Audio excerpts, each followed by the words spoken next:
I knew something was wrong the moment I pulled into my driveway and saw orange parking cones blocking the entrance to the gravel road that led to my property. The cones hadn't been there when I left for work that morning, and they certainly hadn't been authorized by me. I lived in a peculiar situation in Asheville, North Carolina, where my 10-acre property sat at the end of a private road that I owned outright. The road itself was a half-mile stretch of gravel that branched off from the main subdivision entrance, and according to my deed, every inch of it belonged to me. I got out of my truck and walked toward the cones, noticing a laminated sign zip tied to one of them. The sign read, "No parking by order of Willow Creek HOA. Violators will be fined." My blood pressure spiked immediately. I had purchased this property specifically because it wasn't part of the Willow Creek Homeowners Association. My land was grandfathered in before the subdivision was built, and I had made absolutely certain during closing that I had no HOA obligations whatsoever. I grabbed the cones and tossed them into the bed of my truck, then drove down my private road to my house. The property had been in a state of renovation for the past 8 months since I bought it. The house itself was a 1970s ranch that needed extensive updating, but the land was gorgeous, surrounded by oak trees and mountain views. I had saved for years to afford this place, working as a civil engineer for the state, and the last thing I needed was some HOA sticking their nose into my business. The next morning, I woke up to find the cones back in place, along with 3 additional signs. This time, they were more aggressive. Private parking for Willow Creek residents only, no through traffic. I sat in my truck, staring at the signs with disbelief. They were claiming my private road as their parking area. The absurdity would have been funny if it wasn't so infuriating. I called my real estate attorney, Margaret Chen, who had handled my property purchase.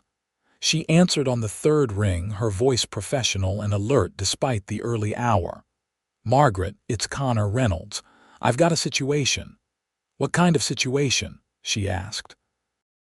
I explained the cones, the signs, and the HOA's apparent claim to my private road. There was a long pause on the other end of the line. "Connor, you're absolutely certain this road is on your property?" "100%. We went over the survey 3 times during closing.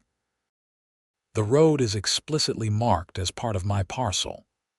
"Okay, here's what we need to do. Don't remove anything else for now. Take photographs of everything, including the signs and their exact placement. I'm going to pull your deed and survey documents and prepare a formal letter to the HOA. In the meantime, do not engage with them directly if they approach you." I spent the next hour photographing every angle of the cones and signs. As I was finishing up, a silver Lexus pulled up to the cones, and a woman in her mid-50s stepped out. She had that particular haircut that screamed, "I want to speak to the manager." A sharp bob dyed an unnatural shade of blonde. She wore a crisp white blouse and navy slacks, and she approached me with the confidence of someone who believed they were absolutely in the right. "Excuse me, you can't park here," she said, her voice sharp and authoritative. "This is my property," I replied, keeping my voice level. "This entire road belongs to me," she laughed, an ugly sound that grated on my nerves.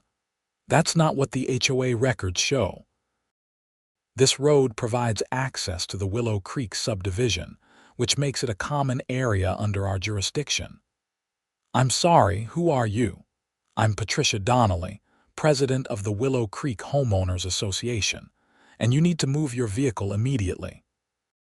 "Patricia, I don't know what records you're looking at, but they're wrong. I own this land. Every inch of this road is on my deed." Her expression hardened. "We'll see about that. The HOA has spoken with our attorney, and we have every right to manage traffic and parking on common areas. If you don't comply, we'll be forced to take legal action." "I look forward to it," I said, climbing back into my truck. "My attorney will be in touch." I drove past the cones and down my road, watching Patricia in my rearview mirror as she pulled out her phone, no doubt calling someone to complain about me. When I got to my house, I immediately forwarded all the photos to Margaret and waited for her response. Her email came through an hour later. "This is cut and dry. The HOA has no claim to your property. I'm drafting a cease and desist letter that will go out today via certified mail. Document everything they do from this point forward." For the next 3 days, things escalated.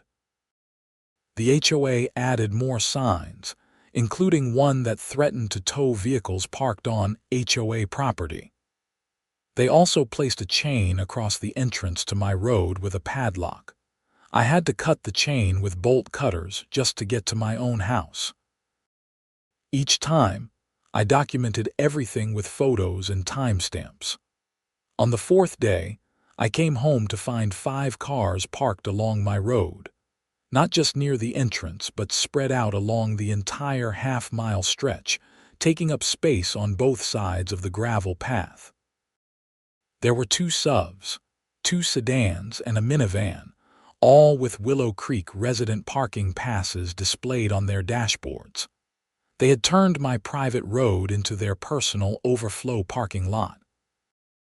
I parked at the entrance and walked down the road, taking photos of each vehicle, including their license plates and the exact position where they were parked.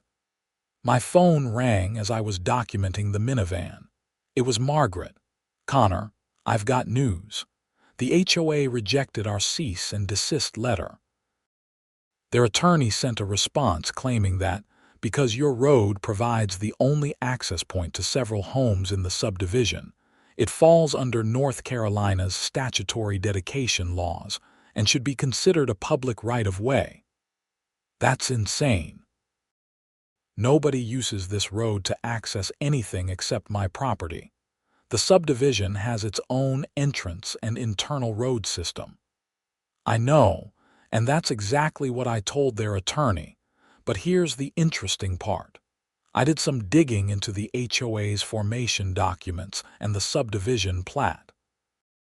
When Willow Creek was developed, the builders apparently told potential buyers that there would be additional parking available on the access road leading to the back lots. Your road. But they didn't own my road. I bought this property from the original owners, the Morrison family. It was never part of the subdivision development. Correct, but the HOA either doesn't know that or is choosing to ignore it. I think the developer made promises they couldn't keep, and now the HOA is trying to enforce something that was never legally viable. We need to escalate this. I'm recommending we file for a declaratory judgment to establish your property rights definitively and seek an injunction to stop the HOA from interfering with your land. How long will that take? Could be several months, depending on the court schedule. In the meantime, you have every right to remove vehicles that are trespassing on your property. Since you've given notice through the cease and desist letter, you can legally have them towed. What about posting the property? That would be wise. Get no trespassing signs posted every 50 feet along the road, and I'll send you the specific language that needs to be on them to comply with North Carolina law. I spent that evening ordering signs from a local print shop that specialized in property notices. Margaret emailed me the exact wording required under North Carolina General Statute 14159.13, which outlined the requirements for posting property against trespassers. The signs would be ready in 2 days. The next morning, there were 8 cars on my road. Word had apparently spread among the Willow Creek residents that this was now acceptable overflow parking. I couldn't even drive all the way to my house without weaving around vehicles. When I finally made it to my driveway, I found Patricia Donnelly waiting for me, standing next to a white Mercedes with her arms crossed. "Mr. Reynolds, we need to talk," she announced. "I have nothing to say to you that my attorney hasn't already communicated. This is ridiculous. You're being selfish and unreasonable. Our residents need parking and this road is barely used. You're one person. Why can't you share?" "Because it's my property, Patricia. Would you be okay with me parking in your driveway because I felt like it?" Her face flushed red. "That's completely different. It's exactly the same. You're trespassing on my land and you're encouraging other people to do the same. The HOA board voted unanimously to designate this area for resident parking. We have the authority to make these decisions." "You have authority over HOA common areas and properties within the subdivision. You have zero authority over my land. We'll see what a judge has to say about that." She spun on her heel and marched back to her Mercedes, nearly backing into one of the parked cars in her haste to leave. 2 days later, my no trespassing signs arrived. They were bright yellow with black lettering stating, "Private property, no trespassing, no parking, violators will be towed at owner's expense." NCGS 14-159.13. I spent 3 hours in the blazing June heat installing them along my road, spacing them exactly as Margaret had specified. I took photos of each installed sign, noting the GPS coordinates. That evening, I contacted Eagle Towing, a local company that handled private property tows. I spoke with the owner, a gruff man named Dennis who had been in the business for 30 years. "So you've got squatters on your private road?" he asked. "Something like that. An HOA that thinks they own my property," he chuckled. "I've seen this before. HOAs get power hungry." "You got your signs posted. Just finished today. Everything's by the book. Good. Here's how it works. When you need vehicles removed, you call me directly on this number. I'll send a truck out and we'll tow to our impound lot. The owner pays the tow fee and storage to get their vehicle back. You don't pay anything, but you do need to be present when we tow, or you need to give me written authorization to act on your behalf." "How much are we talking for the owners?" "Tow fee is $175 plus $25 per day storage. If they're nasty about it, those storage fees add up quick." "Perfect. I'll call you when I need you." I gave it 24 hours after posting the signs. The next day, there were still 6 cars on my road. I had deliberately left space for any reasonable person to see the signs, and they were impossible to miss. At 5 in the evening, I called Dennis. "I've got 6 vehicles that need to be removed. I'll have 2 trucks there in 30 minutes. I waited at the entrance to my road, watching the sun start to dip behind the mountains. True to his word, Dennis showed up with 2 flatbed tow trucks at 5:27. He stepped out, looked at my signs, and nodded approvingly. "Nice and legal. Let's do this." We started with the vehicles closest to the main road. The first was a silver Honda Accord with a Willow Creek parking pass in the window. Dennis's operator hooked it up efficiently while I took video on my phone. Just as they were lifting the Honda, a man in his 30s came running down the road waving his arms. "Hey, what are you doing?" "That's my car." Dennis stepped forward. "This vehicle is parked on private property in violation of posted signage. It's being towed to our impound lot." "You can't do that. The HOA said we could park here." "The HOA doesn't own this property," I said. "I do. There are no trespassing signs posted every 50 feet. You're in violation. This is theft." Dennis pulled out his phone. "You want me to call the sheriff?" "Because making false accusations about theft is a crime. This is a legal tow from private property with proper signage and owner authorization. You can pick up your vehicle at our lot on Riverside Drive. Bring your license, registration, and $175. The man's face went through several shades of red.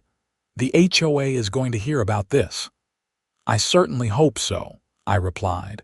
We towed all 6 vehicles over the next 90 minutes. By the time we finished, a small crowd of Willow Creek residents had gathered at the entrance, their faces ranging from shock to furious. Patricia Donnelly stood at the front of the group, her phone pressed to her ear. "You're going to regret this," she called out as the last vehicle was loaded. "The HOA will sue you for every penny you have."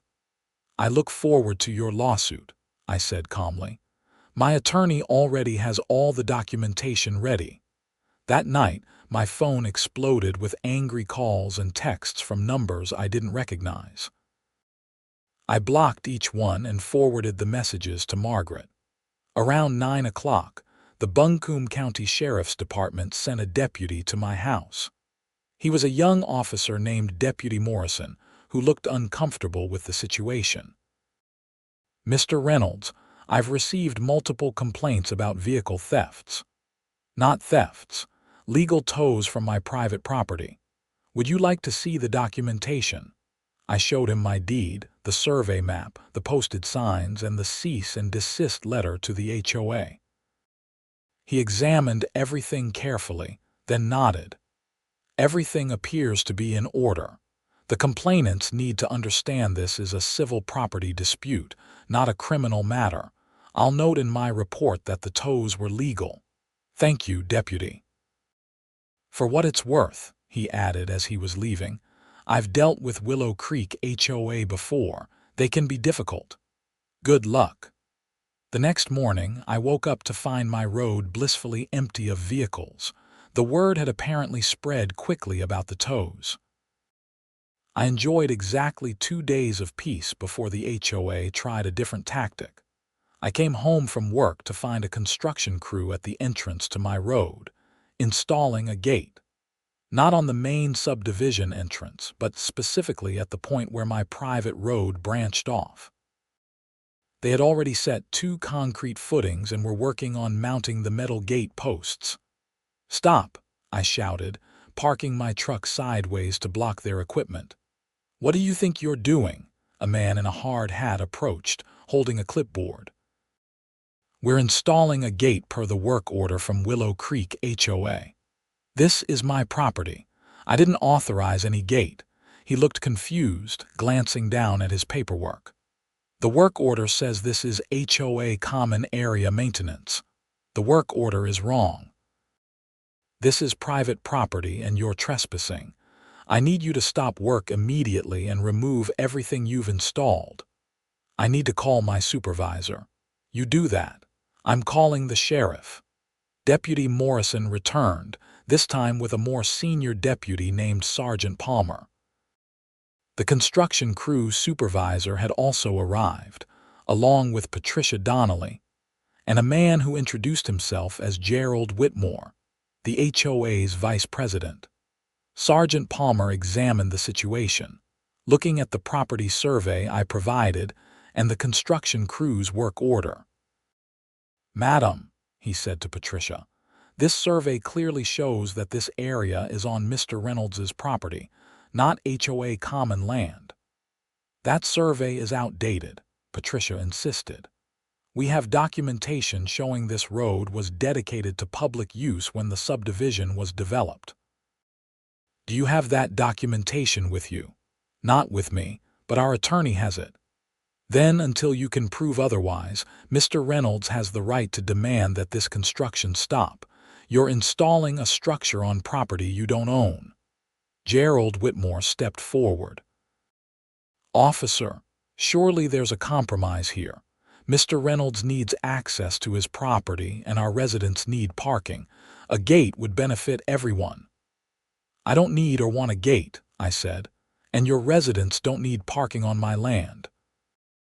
They need to park on HOA property or in their own driveways." "The subdivision is full," Patricia said. "Many of our residents have multiple vehicles, and there simply isn't enough parking within the development. That sounds like a problem for the HOA to solve on HOA property." Sergeant Palmer closed his notebook. I'm going to have to side with Mr. Reynolds on this. Without clear documentation proving the HOA's claim, this is his property, and he has the right to refuse construction. I recommend the construction crew pack up and leave. The construction supervisor was already signaling his crew to stop. We're done here. Madam, he said to Patricia, you need to sort out the property ownership before you call us back. We're not doing work on disputed land. After everyone left, I called Margaret and updated her on the situation. She was silent for a moment, then sighed heavily. Connor, this is getting out of hand. The HOA is clearly escalating, and I'm concerned they might try something more aggressive. I'm going to fast-track the declaratory judgment filing. In the meantime, I want you to consider installing security cameras on your property, particularly at the road entrance. I was already thinking the same thing. I spent that weekend installing a comprehensive camera system. I placed cameras at the entrance to my road, midway down, and at my house, all connected to a cloud-based storage system that would preserve footage even if the cameras were damaged. The cameras were motion-activated and had night vision capabilities. The investment paid off faster than I expected. On Monday night, around 2 in the morning, I received a motion alert on my phone. I pulled up the camera feed and watched in real time as someone spray painted my no trespassing signs. The camera caught a clear view of a blue pickup truck and the person wielding the spray paint can. I couldn't make out the face in the darkness, but I saved the footage and went back to sleep. In the morning, all 12 of my signs had been vandalized, covered in black spray paint that obliterated the text. I called the sheriff's department and filed a report, providing the video footage. Deputy Morrison came out and examined the damage. That's destruction of property, he said. Probably a misdemeanor level, but still a crime. The video quality is good. Do you recognize the truck? I haven't seen it before, but I'd bet money it belongs to someone in the Willow Creek subdivision. I'll run the partial plate through our system and see what comes up. I spent the rest of the day replacing the signs with fresh ones from the print shop, who I was now on a first-name basis with. By evening, all new signs were posted, and I had added a few more cameras for good measure. 2 days later, Deputy Morrison called. We identified the truck from your video. It belongs to a resident of Willow Creek, a man named Keith Patterson. He's denying he vandalized your signs, but we have him on camera. The DA is reviewing whether to file charges. Thank you for following up.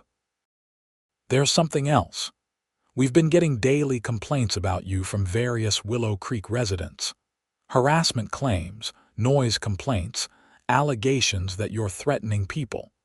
I've investigated each one, and they are all either exaggerated or completely false. I wanted to give you a heads up that there seems to be a coordinated effort to create problems for you. Documented harassment. That's going to look great for them in court. Exactly what I was thinking. Keep doing what you're doing, stay legal, and document everything. The next escalation came in the form of an official letter from the Willow Creek HOA, delivered via certified mail. The letter informed me that I was in violation of the HOA's community standards for failing to maintain the common access road in acceptable condition.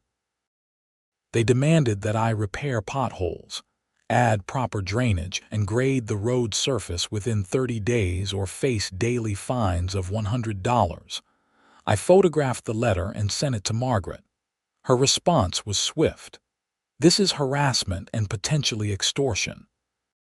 They're trying to intimidate you into compliance. They have no authority to fine you. Do not respond to them directly. I'll handle this. Margaret sent a scorching letter to the HOA's attorney, pointing out that not only did the HOA have no jurisdiction over my property, but their continued harassment could result in a lawsuit for intentional interference with property rights. She also noted that we had documented multiple instances of trespassing, vandalism, and false police reports, and that we would be pursuing damages. The HOA's response was to call an emergency meeting and invite me to attend. The invitation came via email from Patricia Donnelly, with a tone that attempted to sound conciliatory but came across as condescending. We believe this situation has gotten out of hand, and we'd like to discuss a reasonable compromise that benefits everyone involved. Margaret advised me not to go, but I decided otherwise. I wanted to hear what they had to say, and I wanted them to hear directly from me that I wasn't backing down. I told Margaret I was attending, and she insisted on coming with me. The meeting was held at the Willow Creek Clubhouse, a nice facility with a large meeting room. When Margaret and I arrived at 7 o'clock, the room was packed with at least 50 residents. Patricia sat at the head of a long table with the other board members. Gerald Whitmore, a woman named Sharon Keller who was the treasurer, and 2 other members I didn't recognize. Patricia called the meeting to order and immediately addressed the room. We're here tonight to discuss the ongoing dispute with Mr. Reynolds regarding the access road to his property. As many of you know, Mr. Reynolds has been preventing residents from parking on this road and has even had vehicles towed at significant expense to our neighbors. A murmur of agreement rippled through the crowd. Mr. Reynolds, Patricia continued, we've invited you here tonight to try to reach an understanding. Our community is growing and parking has become a serious issue. The road leading to your property is underutilized, and we believe allowing resident parking would be a reasonable accommodation. I stood up so everyone could see me. The road leading to my property is my property. It's not HOA common land, it's not a public right-of-way, and it's not available for community parking. I purchased this land specifically because it's not part of your HOA, and I have no obligation to accommodate your parking problems. A man in the back shouted, "You're being selfish. You've got all that land and you won't share a little bit of road. Would you let me park on your lawn because I felt like it?" I shot back. Gerald Whitmore held up his hands. "Let's keep this civil. Mr. Reynolds, we understand your position, but surely you can see our perspective. We have families here, people with multiple vehicles. The subdivision was marketed with the promise of adequate parking, and the developer failed to deliver. We're just trying to solve a problem." Margaret stood up beside me. "I'm Margaret Chen, Mr. Reynolds' attorney. Let me be very clear about the legal situation. My client owns the road in question. It's on his deed, confirmed by a licensed survey and recorded with the county. The HOA has zero legal claim to this property. Every time your residents park on that road, they're trespassing. Every sign your people have placed, every cone, every chain, constitutes interference with my client's property rights. The vandalism of his signs is criminal destruction of property, and the false police reports constitute harassment." Sharon Keller spoke up. "We have documentation showing that the road was supposed to be dedicated to public use. Our attorney has reviewed the subdivision plat, and there's language about access roads being maintained for community benefit." "I'd love to see that documentation," Margaret said coolly. "Because we've reviewed the same subdivision plat, and there's no such language regarding Mr. Reynolds' property. I think what you're referring to are the internal roads within the subdivision itself, not the private road that predates your development." Patricia's face was turning red. "This is getting us nowhere. Mr. Reynolds, what would it take for you to allow parking? Would you accept payment? A formal easement agreement? Nothing," I said flatly. "I'm not interested in negotiating away my property rights. You need to accept that this road is mine and find a different solution to your parking problem."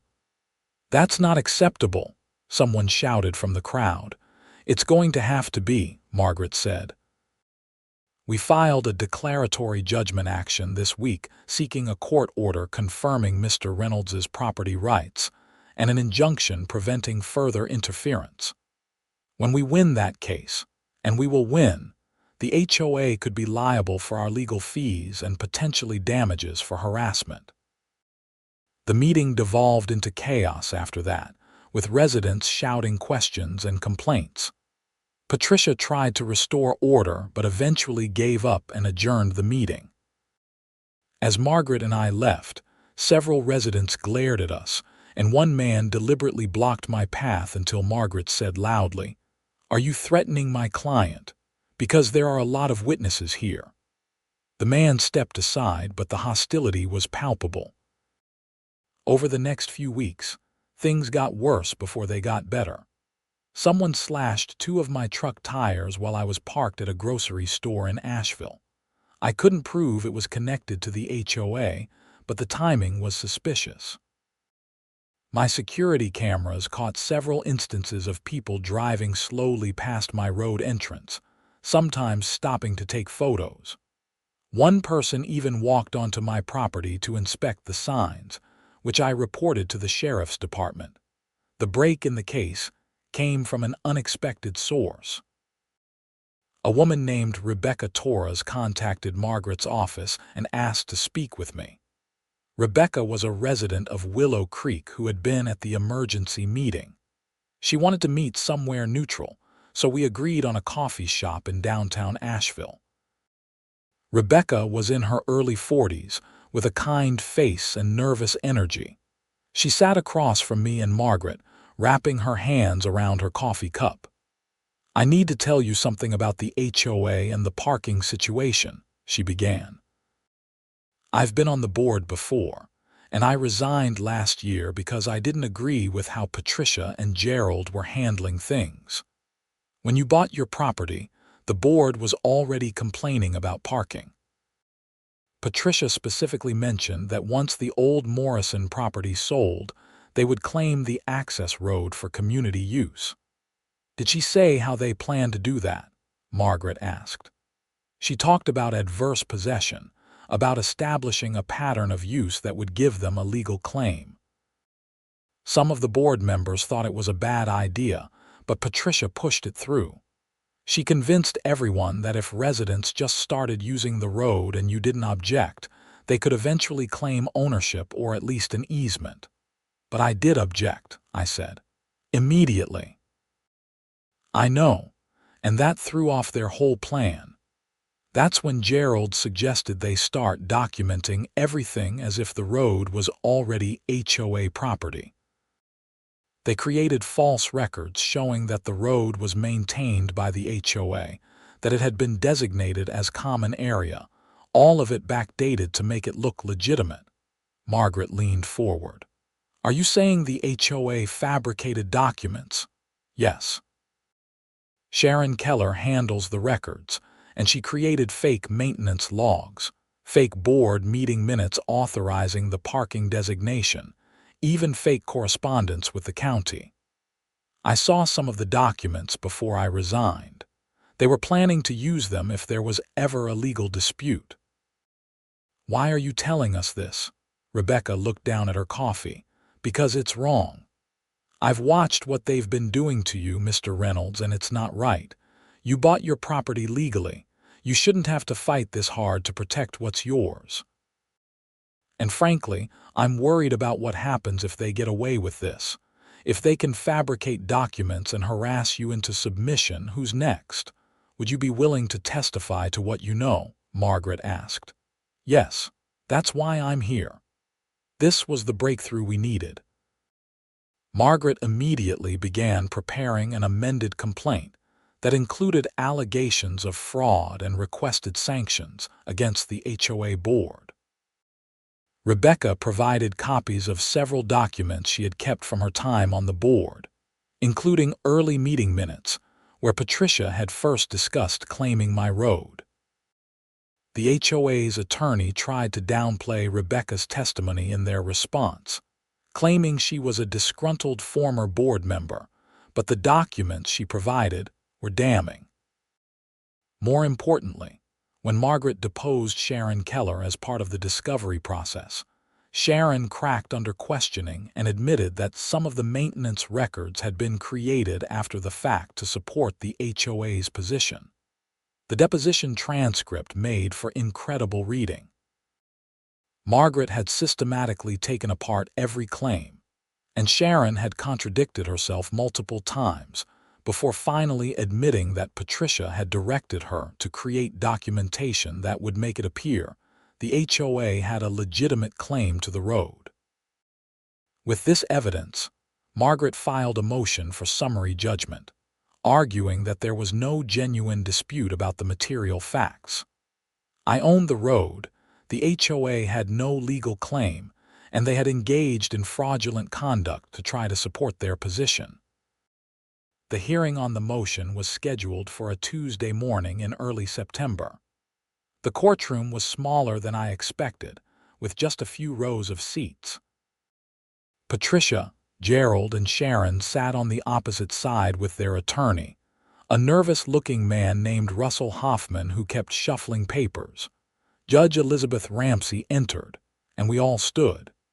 She was a woman in her 60s with sharp eyes and an expression that suggested she didn't suffer fools. After we sat, she looked over the filings and spoke.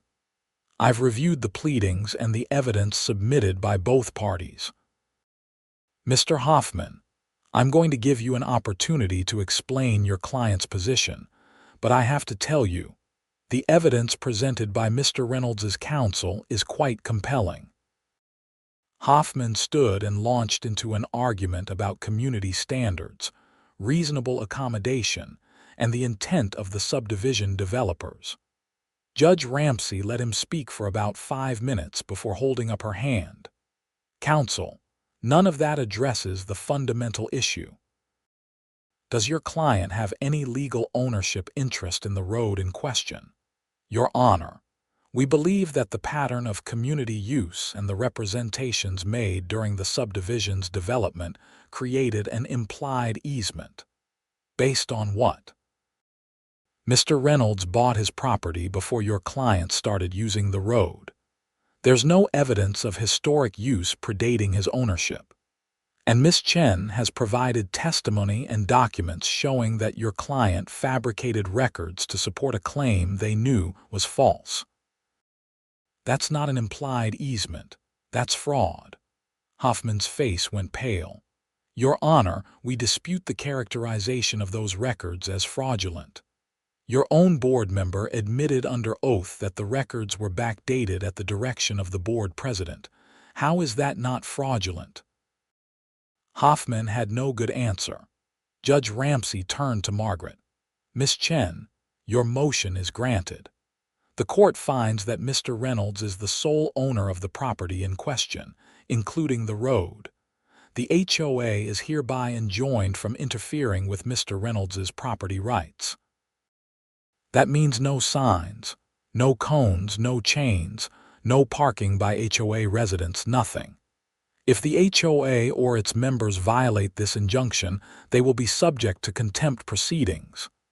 She paused and looked at Patricia, Gerald, and Sharon. "Furthermore, the court is deeply troubled by the evidence of fabricated documents. I'm referring this matter to the North Carolina State Bar for investigation into potential ethical violations by any attorneys who participated in or knew about the creation of false records. I'm also ordering the HOA to pay Mr. Reynolds' attorney fees and costs." Margaret stood. "Your Honor, we're also seeking damages for harassment, trespass, and destruction of property. I'm granting you leave to file an amended complaint for damages. This matter will proceed to trial on those issues, but the underlying property rights question is resolved in Mr. Reynolds' favor." We walked out of the courthouse into the bright September sunshine. I felt like a weight had been lifted off my shoulders. The legal battle wasn't entirely over, but the core issue was decided. My road was mine, and the HOA had to leave me alone. "How much are we talking about for attorney fees?" I asked Margaret as we walked to her car. "I'll need to calculate the total, but probably around $40,000. Plus whatever we recover in damages at trial." "Will they actually pay?" "They'll have to, or we'll place liens on the HOA's assets, the clubhouse, the common areas, all of it." The next day, I received an email from Patricia Donnelly. The tone was remarkably different from her previous communications. "Mr. Reynolds, on behalf of the Willow Creek HOA Board, I want to apologize for the misunderstanding regarding your property. We will be removing all signage and will ensure that residents understand they are not to use your road. We hope we can move forward with a better relationship as neighbors." I showed the email to Margaret, who laughed. "She's trying to mitigate damages. Don't respond." But the HOA's problems were just beginning. The state bar investigation that Judge Ramsey had ordered turned up some interesting facts. Russell Hoffman, the HOA's attorney, claimed he had no knowledge of the fabricated documents and that Patricia and Sharon had acted without his input. The bar investigation couldn't definitively prove otherwise, so Hoffman escaped with a reprimand for failing to properly vet his client's claims. Patricia and Sharon weren't so lucky. It turned out that Patricia had a background in real estate and had previously worked as a property manager. She knew exactly what she was doing when she directed the creation of false documents. Sharon, as treasurer, had signed off on expenditures for legal fees and other costs related to the fraudulent claim, using HOA funds to pursue a case she knew was based on lies. Several Willow Creek residents, including Rebecca Torres, filed a lawsuit against the board members for misuse of HOA funds and breach of fiduciary duty. The lawsuit alleged that Patricia and Gerald had wasted tens of thousands of dollars in HOA fees pursuing a baseless claim against me, all while knowing they had no legal standing. The situation drew media attention when a local investigative reporter got hold of the court documents and Sharon's deposition testimony. The story ran in the Asheville Citizen-Times under the headline "HOA Fabricated Records in Property Dispute." The article detailed the entire saga, from the initial parking cones to the judge's ruling. Patricia and Gerald were quoted extensively, and they came across exactly as you'd expect: defensive, evasive, and completely lacking in self-awareness. The publicity was devastating for the HOA. Several families put their houses up for sale, citing concerns about the board's leadership and the potential for special assessments to cover the legal judgments. The HOA called another emergency meeting, this time to vote on removing Patricia, Gerald, and Sharon from the board. I didn't attend that meeting, but Rebecca called me afterward to fill me in. The vote was nearly unanimous to remove all three. Patricia had apparently tried to defend herself, claiming she had acted in good faith and in the best interests of the community, but nobody was buying it. Gerald resigned before the vote. Sharon broke down crying and apologized, saying she had just been following Patricia's lead. With new leadership in place, the HOA's approach to the situation changed dramatically. The new board president, a retired attorney named Thomas Walsh, reached out to Margaret to discuss settlement of the damages claim. He was straightforward about the HOA's exposure and wanted to resolve things quickly to stop the bleeding. We ended up settling for $85,000, which covered my attorney fees, the cost of the security cameras and signs, compensation for the towed vehicles and vandalism, and a substantial amount for the harassment and stress of dealing with the situation for months. The settlement also included a formal acknowledgement from the HOA that I had sole ownership of my property and road, and a commitment to educate all residents about the boundaries. Thomas also proposed something I hadn't expected: Mr. Reynolds, I know this has been a nightmare for you, and I completely understand if you want nothing to do with us. But I want to extend an offer. If you ever need emergency access through the subdivision for fire trucks, ambulances, or utilities, you have our permission. We'll put it in writing. No strings attached, no reciprocal demands, just being good neighbors. I appreciated the gesture and accepted. It was nice to end things on a positive note, even after everything that had happened. The criminal charges against Keith Patterson for vandalizing my signs moved forward. He pleaded guilty to misdemeanor property damage and was sentenced to community service and restitution. The DA declined to pursue charges against Patricia or Sharon for their roles, determining that while their conduct was unethical and justified civil liability, it didn't quite meet the threshold for criminal fraud. As fall turned to winter, my life finally returned to normal. The renovation on my house was progressing well, and I no longer had to worry about finding random cars parked on my road when I came home. The security cameras stayed up, more out of general caution than any specific concern about the HOA. I ran into Patricia once at a hardware store in Asheville. She was alone, pushing a cart down the aisle, and she saw me before she could turn away. For a moment, we just looked at each other. I could see the calculation in her eyes, trying to decide whether to say something or pretend she hadn't seen me. Finally, she spoke. "I hope you're happy." "I'm satisfied," I replied. "I got to keep what was already mine. You destroyed the board. People lost their positions, their reputations." "No, Patricia, you did that. You made a choice to pursue something you had no right to, and you did it by fabricating documents and harassing me for months. Those consequences are on you." She opened her mouth to respond, then closed it again. After a moment, she turned and walked away. I finished my shopping and left, feeling nothing but relief that the whole ordeal was over.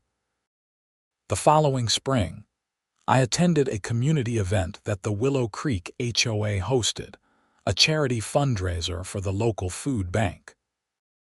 Thomas Walsh had invited me, and I figured it was a good opportunity to show there were no hard feelings toward the regular residents who hadn't been involved in the dispute.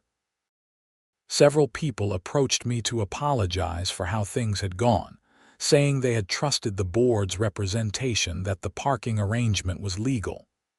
I appreciated their apologies and told them I understood.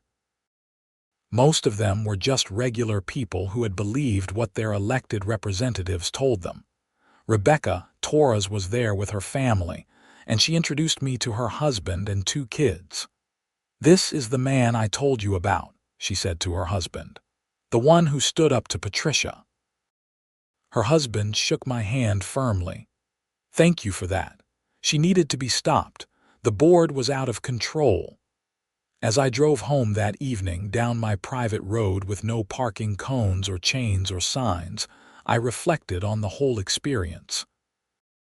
It had been exhausting, expensive, and infuriating, but I had won. More importantly, I had established clear boundaries and made it known that I wouldn't be pushed around, even by an organization that thought it had authority over me. My property was mine. My road was mine. And anyone who wanted to challenge that now knew exactly what they were up against. The house renovation was completed by summer, and I hosted a small barbecue for a few friends from work and some neighbors from outside the subdivision. As we sat on my back deck, looking out over the mountains with the sun setting behind them, one of my friends asked if I regretted buying the property given everything I'd been through with the HOA. I didn't even have to think about it. Not for a second. This is exactly what I wanted. Peace, privacy, and property that's actually mine. The HOA tried to take that away, but they failed. Now everyone knows the boundaries, and I can enjoy this place the way I always intended. And that's exactly what I did. The road stayed empty except for my vehicles and the occasional delivery truck. The signs remained posted, though I never needed to call the tow company again. The security cameras kept recording, providing me with peace of mind and some entertaining footage of the local wildlife. Life went on, and the drama with the Willow Creek HOA became just another story to tell, a cautionary tale about property rights, the importance of documentation, and what happens when people in positions of minor authority let that power go to their heads. In the end, justice had been served, my property rights were protected, and Patricia Donnelly learned an expensive lesson about respecting boundaries. The settlement money helped fund the completion of my renovations, turning my house into exactly the refuge I had envisioned when I first saw the property. The legal precedent from my case even helped a few other property owners in similar situations around North Carolina. Margaret told me she had been contacted by several attorneys who wanted copies of our pleadings to use as templates for their own cases involving HOA overreach. As I write this, sitting on my porch with a cup of coffee on a cool autumn morning, I can see the entire length of my private road stretching from the house to the entrance. It's empty, peaceful, and undeniably mine. The leaves are starting to turn, painting the mountains in shades of orange and gold, and I have no doubt that I made the right choice in fighting for what was mine. The Willow Creek HOA still exists, of course, managing the internal affairs of the subdivision with new leadership that seems much more reasonable and focused on actual community issues rather than power grabs. Thomas Walsh has been a good neighbor in the year since he took over as president, and we've had several friendly conversations when our paths have crossed. Patricia moved away about 6 months after the judgment, selling her house in the subdivision and relocating somewhere in South Carolina, according to the neighborhood gossip. Gerald stayed, but keeps a low profile. Sharon is still around too, though she resigned from any HOA involvement and apparently stays as far away from board matters as possible. The whole experience taught me valuable lessons about standing up for myself, the importance of documentation, and the absolute necessity of knowing your legal rights when dealing with organizations that claim authority over you. It also showed me the value of having a good attorney who knows property law inside and out. I've heard through Rebecca that the new board implemented significant reforms after the lawsuit. They now require independent legal review before taking any action that could affect non-HOA property. They've established clear protocols for record keeping to prevent any future document fabrication, and they've adopted policies requiring board members to undergo training on their legal responsibilities and limitations. The special assessment that residents feared never materialized at the catastrophic level some had worried about. The HOA's insurance covered a portion of the settlement, and the rest was paid out over time through modest increases in dues. It was painful for the residents, but not devastating, and it served as a reminder that holding leadership accountable matters. For me, the victory wasn't just about winning the case or getting the settlement money. It was about establishing the principle that property rights mean something, that no organization can simply claim what isn't theirs through persistence and fraud, and that sometimes you have to fight even when it would be easier to give in. My road remains exactly what it was always meant to be, a private driveway leading to my home, used by nobody but me and my invited guests. The gravel has held up well, and I maintain it on my own schedule according to my own standards, not anyone else's requirements. Every time I drive down that road, passing the property line markers and the no trespassing signs that never had to be replaced again after that initial vandalism, I feel a sense of satisfaction. This is my land, bought and paid for, legally mine, and successfully defended against those who would have taken it through deception and intimidation. The mountains stand eternal in the background, indifferent to the human dramas that play out in their shadow. The seasons continue their cycle, the wildlife goes about its business, and I enjoy the property that I fought so hard to protect. It was worth every moment of stress, every dollar spent on legal fees, every hour of lost sleep during the worst of the conflict.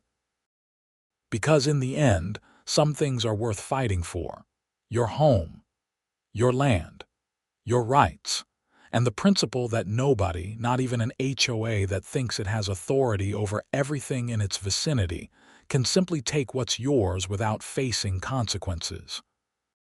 The case files sit in a box in my office, a complete record of everything that happened from those first parking cones to the final settlement check. I don't look at them often, but I keep them as a reminder and as documentation in case anyone ever tries something similar again. I doubt they will. The lesson was learned, the boundaries are clear, and everyone involved knows exactly where they stand. As for Patricia Donnelly and her power trip, she's someone else's problem now. I hope she learned something from the experience, though I have my doubts. People like that rarely do. But that's not my concern anymore. My concern is maintaining my property, enjoying my home, and living the life I wanted when I bought this place. And that's exactly what I'm doing on my private road on my land, with nobody parked where they don't belong.